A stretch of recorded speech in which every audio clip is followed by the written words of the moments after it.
Salut, ici Jean-François de Sentier du Bonheur et aujourd'hui je voulais te faire un petit podcast sur l'intelligence artificielle. Ma langue est en train de fourcher et en fait parce que je suis vraiment impressionné par ce qui se passe, impressionné par l'évolution des techniques, hein, et puis aussi parce que ça ouvre de nouvelles perspectives, hein. Je ne suis pas sûr, mais il faudrait vérifier, que la légende de la tour de Babel, hein, tu as entendu parler de la tour de Babel, c'est que Dieu aurait fait que les hommes auraient eu un langage différent et n'auraient plus été capables de construire la tour de Babel pour atteindre le ciel.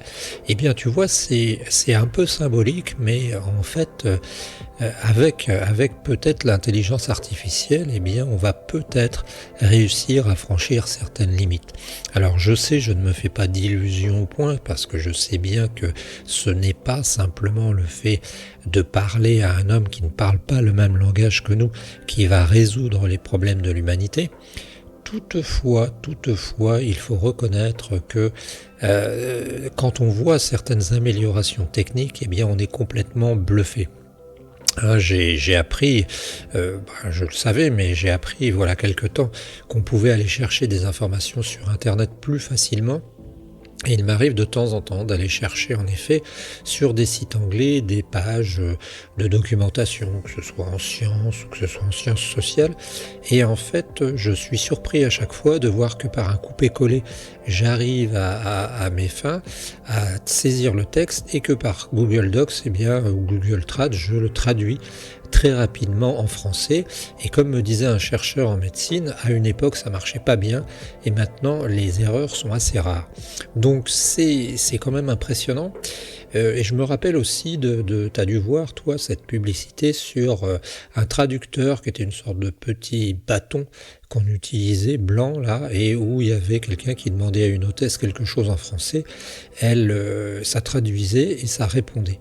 Et quelqu'un me disait là tout à l'heure en discutant au petit déjeuner que je crois que c'est Jean-Marc de Massimy, celui qui fait J'irai dormir chez vous, eh bien la dernière fois, une des fois où il a voyagé, il avait rencontré quelqu'un et alors qu'il n'était pas capable de comprendre sa langue, la personne lui avait montré son téléphone et avait utilisé une application pour traduire et répondre dans la langue en français.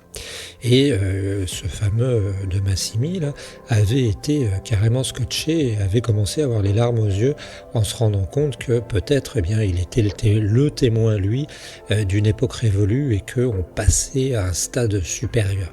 Alors je voulais juste te parler de ce petit détail, hein, si tu as des anecdotes. Je voyais aussi, en parlant de l'intelligence artificielle, qu'il y a des sociétés, dont une, entre autres au Sénégal, qui essaie d'utiliser ça, je crois que ça s'appelle Bantou, et qui essaye de justement utiliser l'intelligence artificielle pour traduire.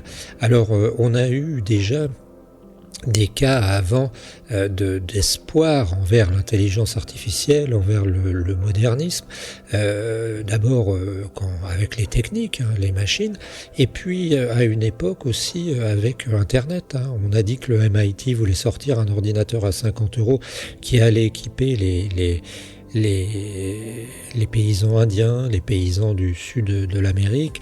C'est pas arrivé vraiment, mais apparemment, il y a une utilité, une utilisation intelligente de l'intelligence artificielle, d'Internet et de tous ces systèmes pour réussir à aller plus loin. Alors, je sais hein, que c'est pas, on dit science sans conscience n'est que ruine de l'âme.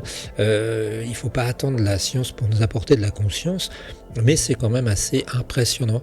C'est impressionnant aussi de se dire que ça me rappelle Barjavel, tu sais, en parlant de lecture.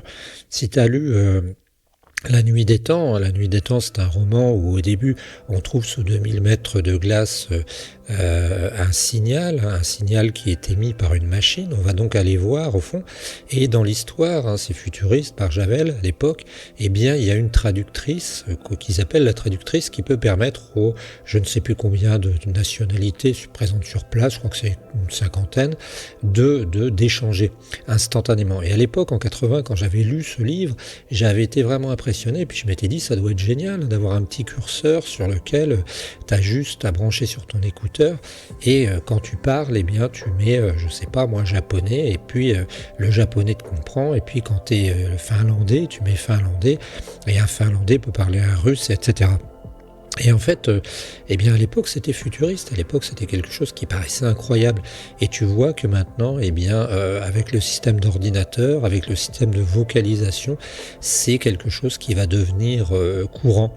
Alors je me disais que ça pouvait casser des barrières, par exemple les couples mixtes, entre autres, quand on veut parler à sa belle famille et qu'on ne parle pas le même langage, hein, quand c'est des langages assez tranchés, hein, on ne parle pas de l'anglais, mais même l'anglais, parce que certaines générations ne parlent pas couramment anglais ou pas suffisamment bien pour se comprendre, eh bien on pourrait imaginer des systèmes de traduction simultanée qui feraient que tu pourrais parler à tes beaux-parents en parlant français, en anglais, en israélien, je ne sais pas quoi, en ce que tu veux.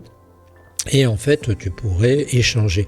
Alors bien sûr, il y aurait les erreurs classique, hein, puisqu'il y a des erreurs aussi d'interprétation quand on parle des langages, mais je pense que c'est vraiment des facteurs de progrès. Je voulais t'en parler, et puis c'est aussi un facteur d'optimisme, hein, pour se dire qu'on peut entre peuples, eh bien, échanger entre nous pour pouvoir aller plus loin, pour pouvoir vraiment essayer de créer un monde meilleur, et puis qui sait, pourquoi pas toucher le ciel, hein, comme dans la légende.